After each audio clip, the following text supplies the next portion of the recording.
our last video, we answered the question of why the Russians didn't blow the whistle on the Apollo moon hoax, how in 1962 NASA concocted a plan of faking it rather than making it, and in 1963, after the assassination of Kennedy, President Johnson gave the go-ahead for this plan. And finally, at the end of 1964, beginning of 1965, the Russians were told that NASA was going to be faking it, and they were not to be blowing the whistle on it. The bankers had a plan for the upcoming Vietnam War, and the Apollo missions were going to be the perfect distraction for this. However, in order to answer the question of why the Russians were so obedient to this, we need to take a look at the works of Anthony C. Sutton, and how the entire Soviet Union was a creation of the Wall Street bankers in the first place. But before we look at Anthony C. Sutton, we need to put this into historical perspective. Not only the creation of the Soviet Union, but America and Germany and France and England, how they were all a creation of the same private central bankers. Our story begins in the 1500s with a small little country called the Netherlands. This was the birth of the private central banking cartel. Of course, the banking cartels and moneylenders had been operating for hundreds of years before that, but they never had a country of their own where they could make their own rules. In the year 1581, they declared that the Netherlands was an independent country.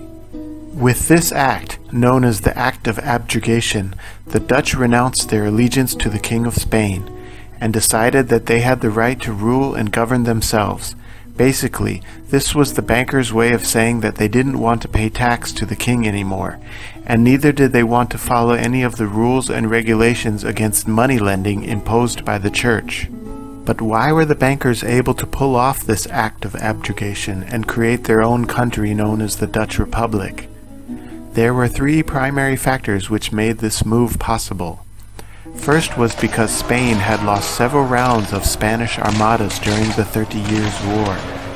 One of the largest Spanish armadas was lost in the year 1588, and several other Spanish armadas were lost in the years 1596, 1597, and 1601.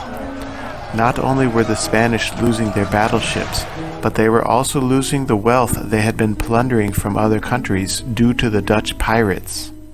Of equal importance to their success was the partnership they had made with Fernando de' Medici, the Grand Duke of Tuscany.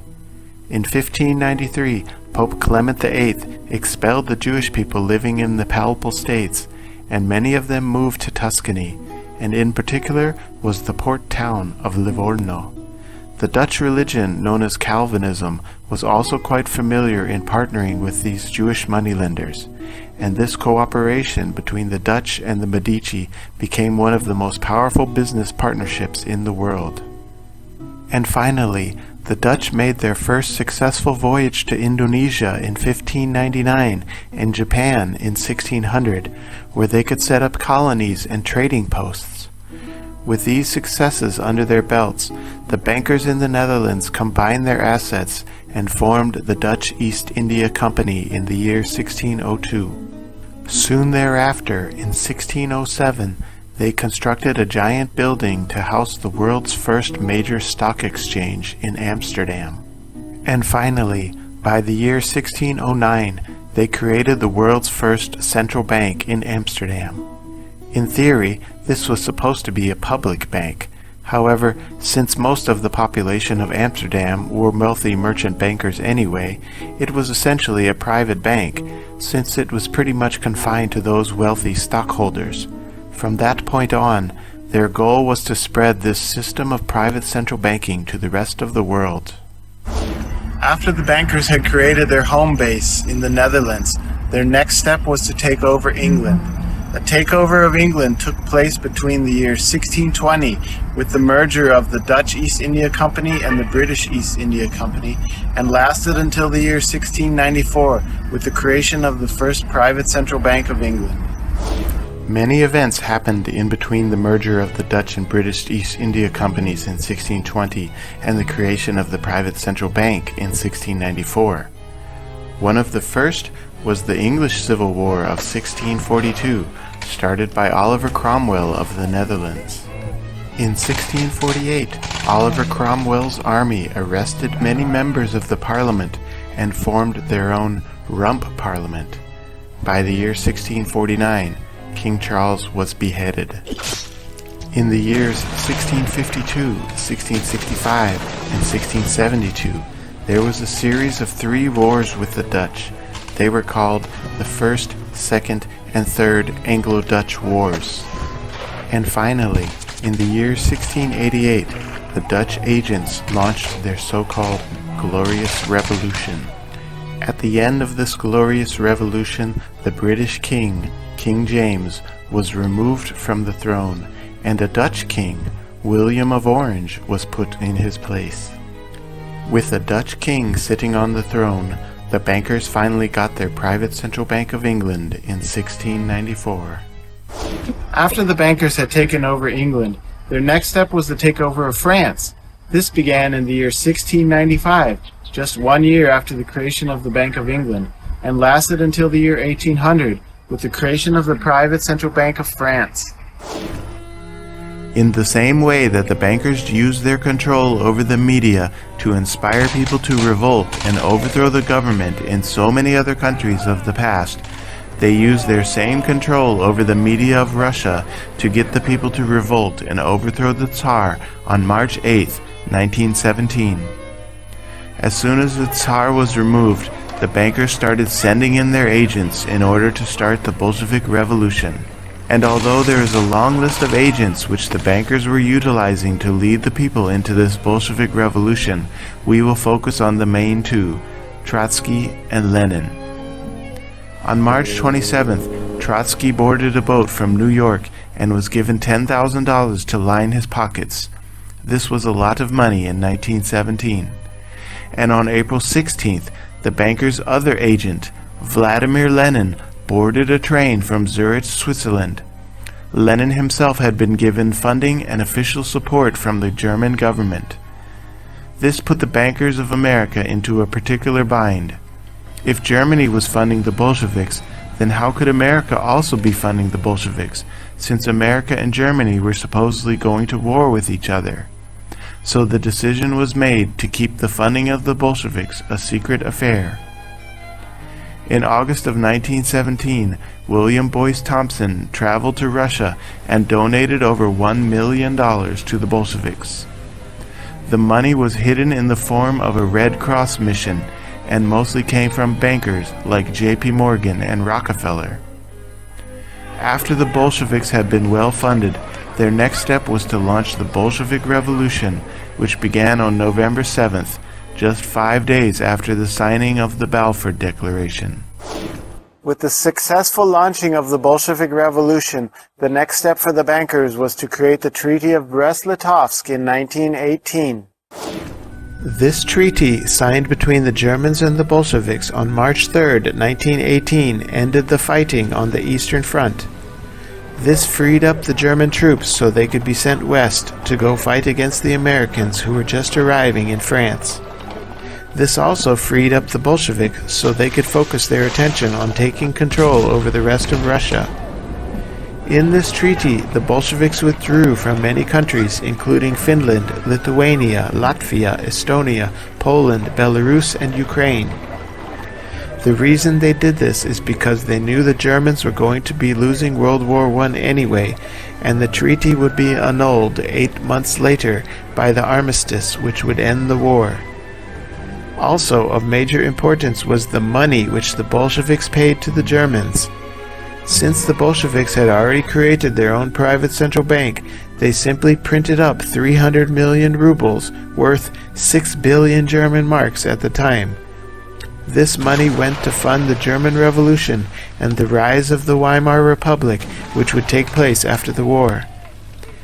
There was also a payment of 1 million German marks and 10.5 million rubles transferred to Adolf Joffe, one of the key leaders of the Weimar Republic. This money was funneled through the Mendelssohn and Company Bank, which had been founded by Joseph Mendelssohn. One of the most lied about pieces of history is known as the period of Siberian intervention, which lasted between 1918 and 1922. According to the mainstream media, U.S. troops were sent to fight against the Bolsheviks, but this is the complete opposite from the truth. They went there to help protect Bolshevik interests. The battle was for control over a portion of the Trans-Siberian Railroad, which extended down into China. The normal train line went to shipping ports in the northern sea of Japan, but these ports were always frozen during the winter. Therefore, the port in Dalian, China, otherwise known as Port Arthur, was of the most importance because this port didn't freeze during the winter. During the First Sino-Japanese War of 1894-1895 and during the Russo-Japanese War of 1904-1905, all of the fighting was about who could control this port. After these wars, China allowed the Russian Tsar to build a railroad through China to reach Port Arthur. During World War I, Germany sent in troops to take control of this port, and at the end of the war, Germany handed control over this port to the Japanese.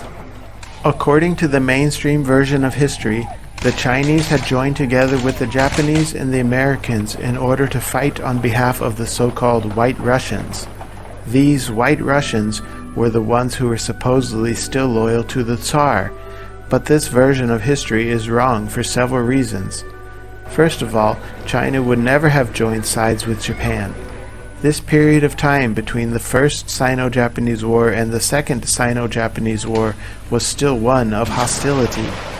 In fact, the real truth of these battles, called the Siberian Intervention, was that China wanted control of their own port back. So basically, what you had was the Japanese and American troops being sent in to prevent the Chinese from taking their port back. But again, the reason why the official version of history is being lied about is because the Americans were not supposed to be supporting the Bolsheviks at this time. Even after the period of Siberian intervention, which supposedly ended in 1922, the Japanese were still there to fight off the Chinese on behalf of the Bolsheviks. This lasted all the way up until 1929, when China went to war with the Soviet Union, and it lasted up until the Second Chinese-Japanese War of 1937. Essentially, the Chinese never got control of their port back until the end of the World War II in 1945.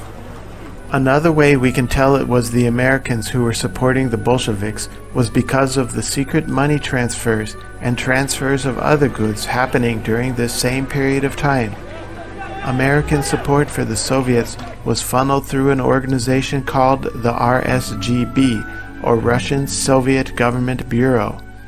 By 1919, they had already sent over $35 million in aid to the Soviets in the form of food supplies, clothes, money, and weapons, most of which were sent through the Port Arthur railway docking station.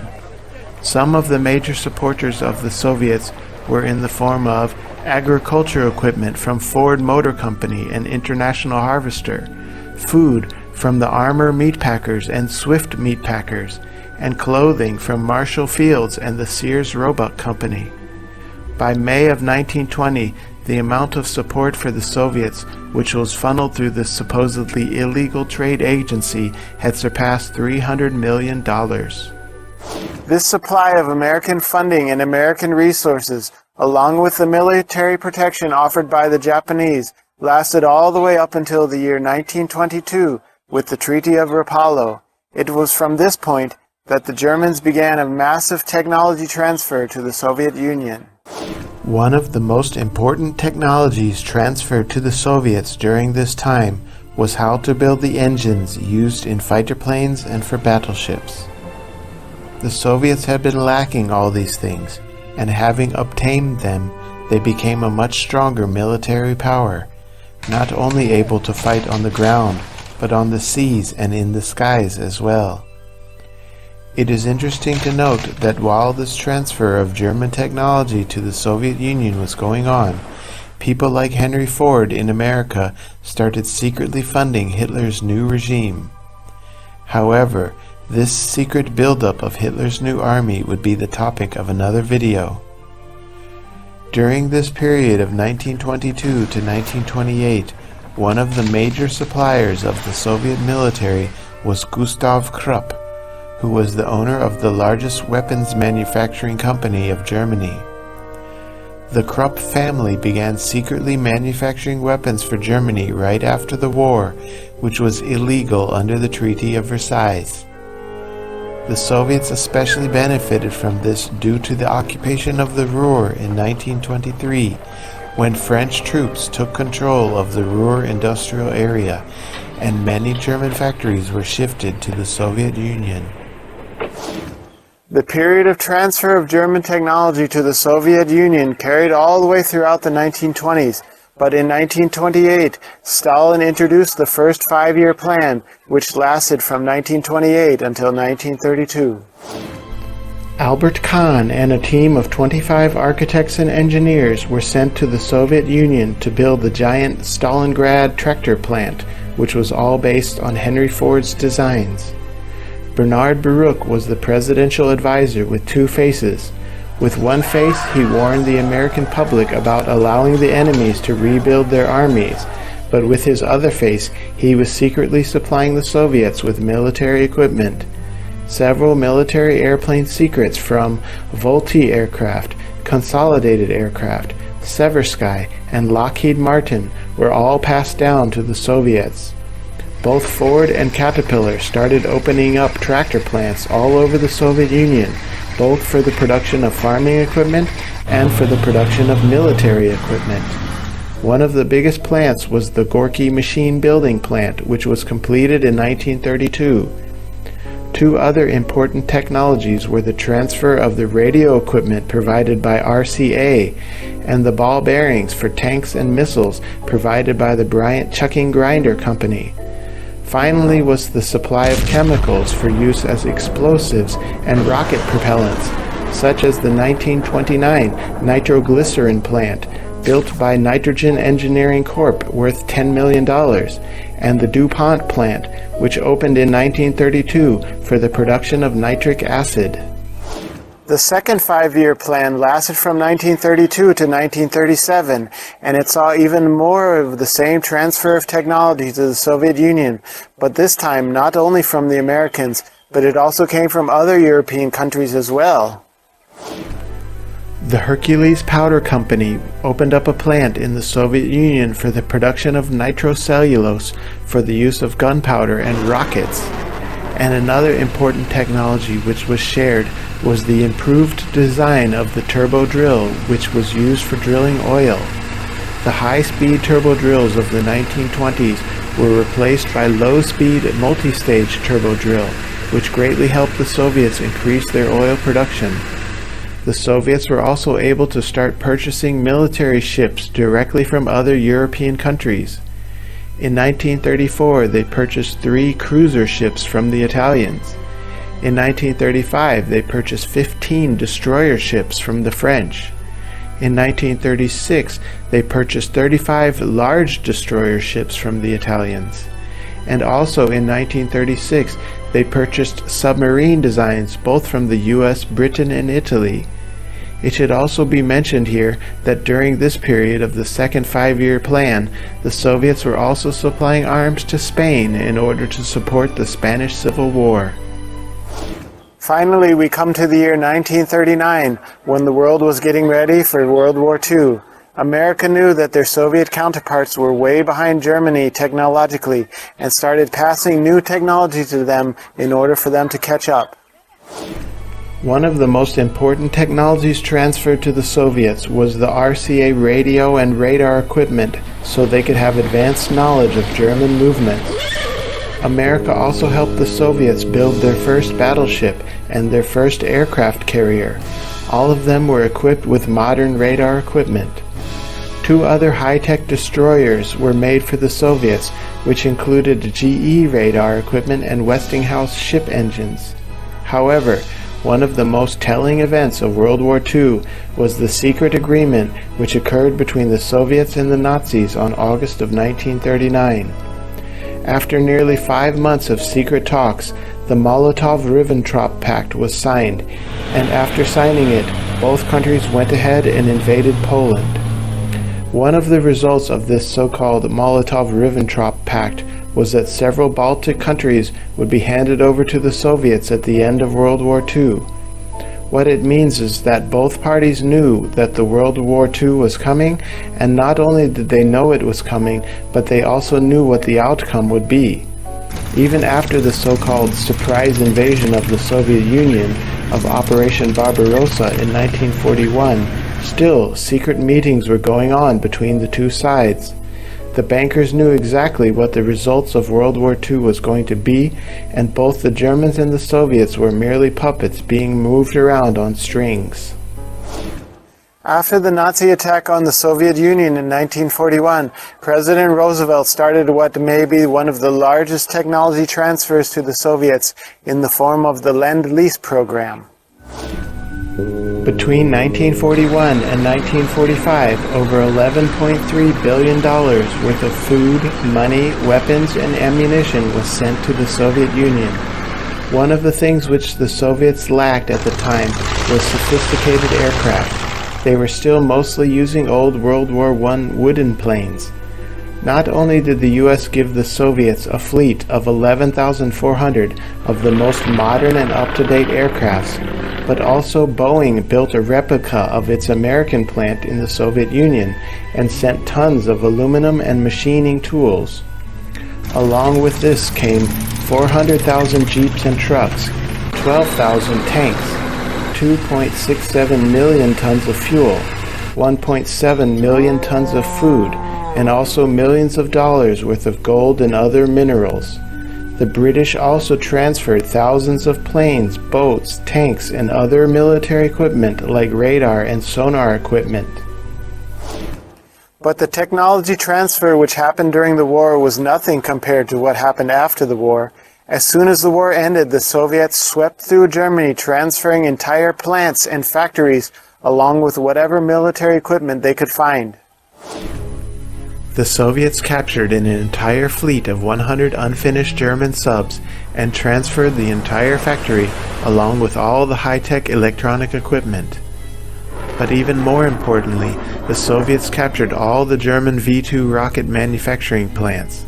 It is estimated that over 6,900 V-2 rockets were transported to the Soviet Union, and along with them was the plants for producing the rocket fuel, such as liquid oxygen and hydrogen peroxide. The Soviets also captured thousands of fighter jets, including the Mercedes-Benz, which was the fastest plane on the planet at the time. And this included all the facilities for the manufacture of such jets, including both the technology for centrifugal turbojets and axial turbojets. When the Americans arrived to pillage what they could find from the German technology, most of it had already been picked through. They did, however, manage to find some nice samples of German technology which they packed into crates and sent it for shipment to the UK and the USA. However, the train they put the crates on passed through Moscow, and by the time the crates reached the UK, the crates had already been emptied out and refilled with junk equipment. Then in 1946 began the pillaging of German brainpower. While the Americans were picking German scientists for Operation Paperclip, the Soviets were also picking scientists for their own Operation Rasaviharii. While Operation Paperclip took 1,600 German scientists, the Soviets had taken over 2,200 of them. And not only did they take the scientists, but they took their entire laboratories along with them.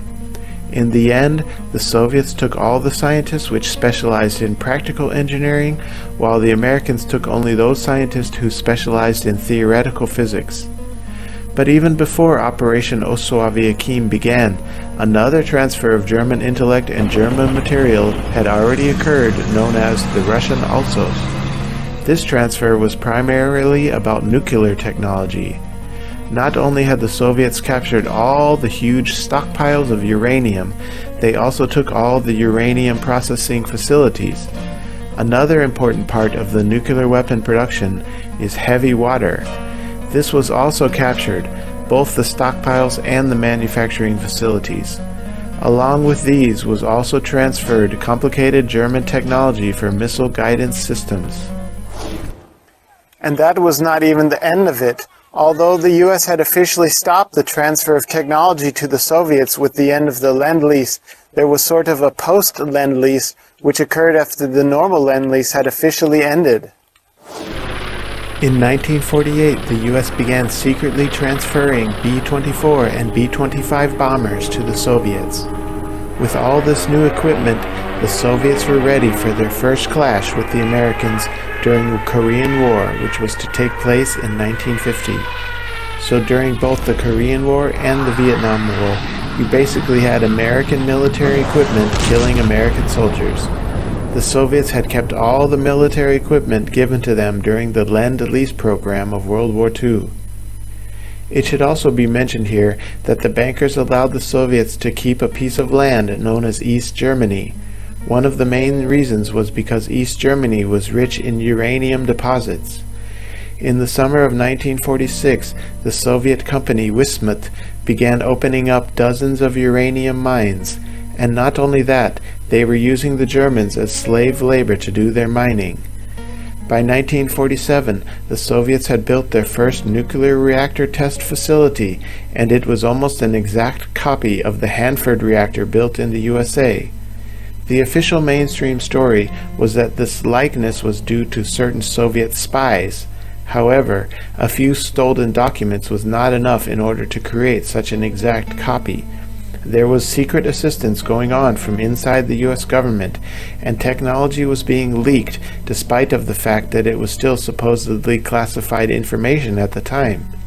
In 1951, the first American nuclear power station started producing electricity, but the Soviets completed their first nuclear power station only 3 years later. So while the Americans and the Europeans were working secretly with the Soviets to help them develop their nuclear power program, Soviet troops were out killing American troops in the Korean War and using American military equipment to do it with. Now let us take a look at the transfer of computer technology to the Soviet Union. During the 1950s, the Americans had already switched from the old vacuum tube type of computers to the new transistor type of computers. The Soviets had not made the switch to transistors until about the 1960s. So that means that during the 1950s, when Sputnik 1 was launched, they were still using old vacuum tube type technology. In the 1960s, America was already making the transition from the transistor type of computers to the microchip type of computers. The Soviets didn't start getting microchip computers until about the 1970s. So it means that whatever the Americans were doing, the Soviets were always 10 years behind them. And lastly, let us take a look at the transfer of intercontinental ballistic missile guidance systems, the same kind of guidance systems used for the space rockets. It wasn't until the 1960s that America started transferring the technology to the Soviets for the manufacture of their own inertial navigation systems, or INS. In particular, the transistor-based computers, accelerometers used for motion sensing, and the gyroscopes used for rotational sensing, as well as other advanced barometric and magnetic sensors. The machinery in order to manufacture the micro-ball bearings used in this technology was given to the Soviets directly by Bryant Chucking Grinder Company.